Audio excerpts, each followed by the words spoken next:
दोस्तों machine Hunter के एक नए एपिसोड में आपका एक बार फिर से स्वागत है।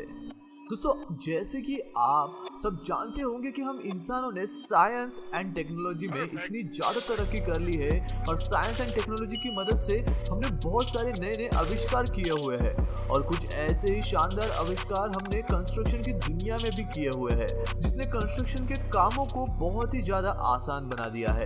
दोस्तों आज की वीडियो में हम आपको कुछ ऐसे ही कंस्ट्रक्शन में इस्तेमाल होने वाले मशीन और टूल्स के बारे में बताने वाले हैं जो कंस्ट्रक्शन के काम को बहुत ही ज़्यादा आसान बना देते हैं।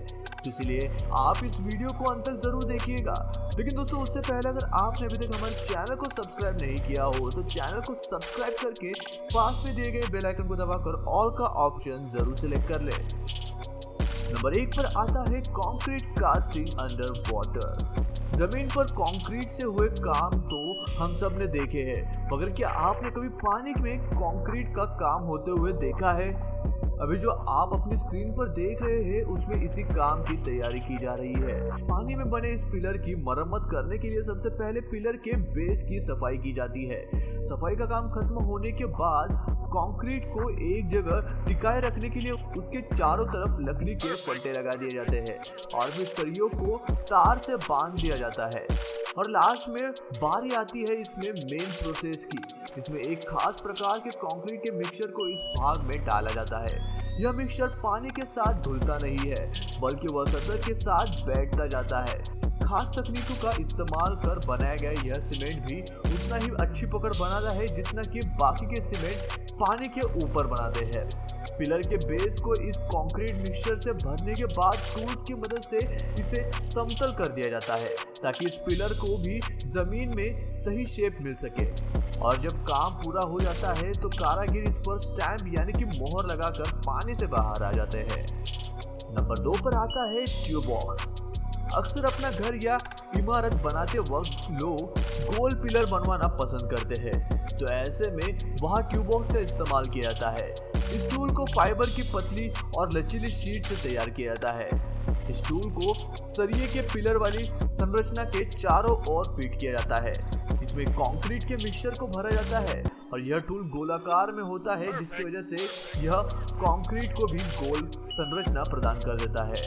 नंबर 3 पर आता है रिजिड अपग्रेड सी स्नेक। कंस्ट्रक्शन के वक्त कई बार पाइप के अंदर या घर में बनी नालियों के अंदर रुकावट आ जाती है और यह रुकावट कहाँ पर आ रही है यह पता लगा पाना भी मुश्किल हो जाता है। तो ऐसे में इस खास टूल का इस्तेमाल किया जाता है। इस टूल में एक पतला लचीला तार, कैमरा और एक लाइट होती है जिसे कि जमीन के अंदर बनी नलियों में डाला जाता है।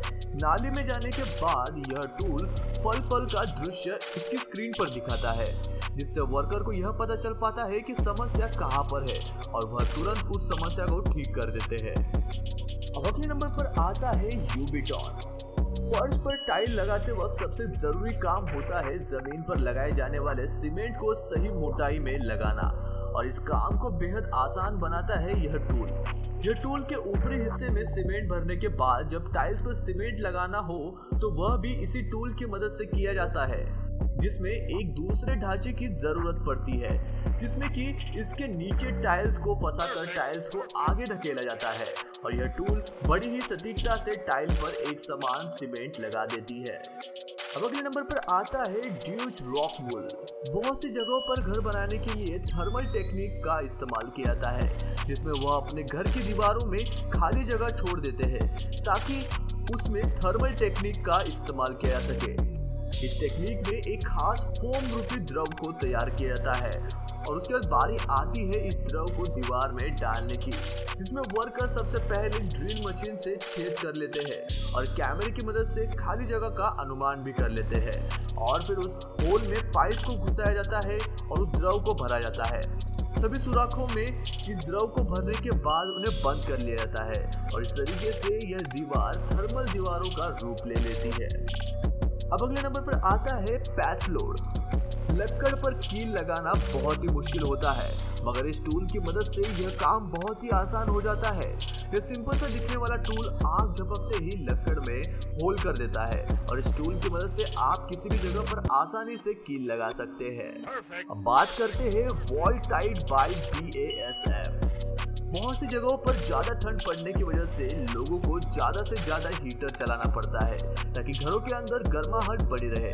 मगर हीटर चलाने की वजह से बिजली का बिल काफी ज्यादा आता है, तो इसीलिए ऐसी जगहों पर इस प्रॉब्लम को ओवरकम करने के लिए स्पेशल टेक्निक का इस्तेमाल किया जाता है। इसमें लोगों के घर की दीवारों को बनाते वक्त उसमें खाली जगह छोड़ दी जाती है और वह ऐसा इसलिए करते हैं ताकि वह इस खाली जगह पर इंसुलेशन वाला पदार्थ भर सके।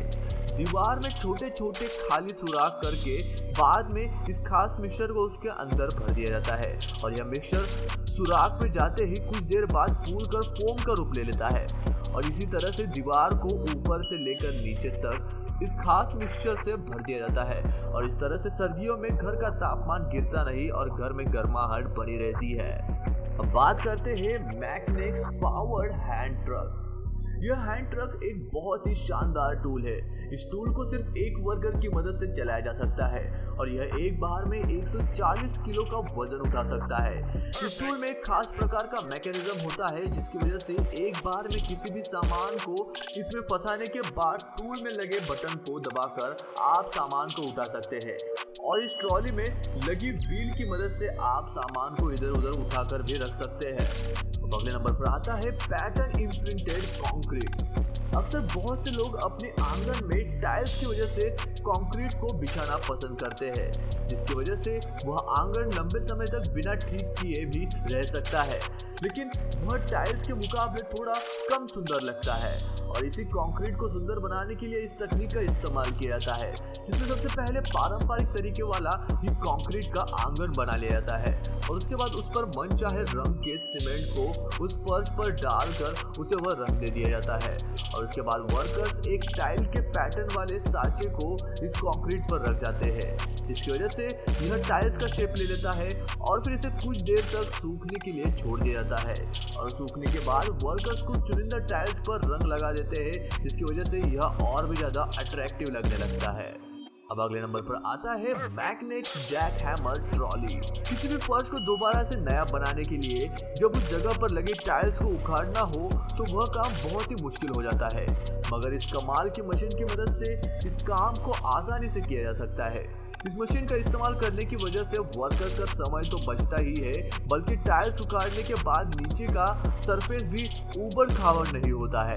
यह मशीन बहुत ही ज्यादा जबरदस्त वाइब्रेशन पैदा करती है, जिसकी वजह से इसके आगे लगे मजबूत धातु का सांचा टाइल्स को कुरेद कर उखाड़ चला जाता है। अब अगले नंबर पर आता है रॉक मैट नॉटिला। दीवार पर लगे प्लास्टर को समतल बनाने वाला ऐसा टूल शायद ही आपने पहले कभी देखा होगा।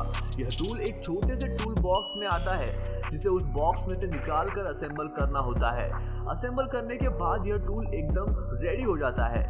इसमें एक छोटा सा टैंकर होता है जिसमें पानी भरकर इस टूल को पीठ पर बांध लिया जाता है, जिसके बाद किसी भी प्लास्टर की हुई जगह पर इस टूल की मदद से पानी की हल्की बौछार मारने के बाद इस टूल में लगे चक्री नुमा भाग से प्लास्टर को समतल बना लिया जाता है और यह मजेदार टूल घर की दीवारों पर हुए प्लास्टर के ऊंचे नीचे भाग को समतल कर अट्रैक्टिव बना देता है और उसके बाद में जब पेंट किया जाता है तो उन दीवारों पर कहीं भी ऊंचा नीचा प्लास्टर नहीं दिखाई देता। अब आखिरी नंबर पर आता है टेप टेक।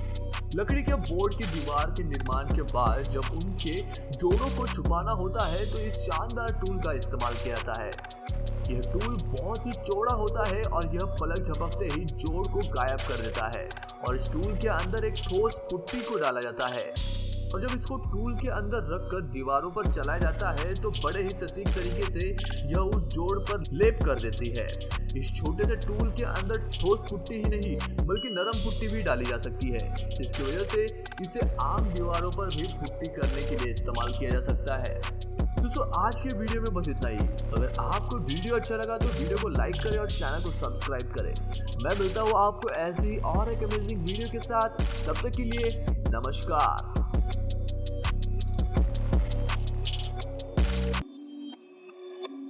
Perfect.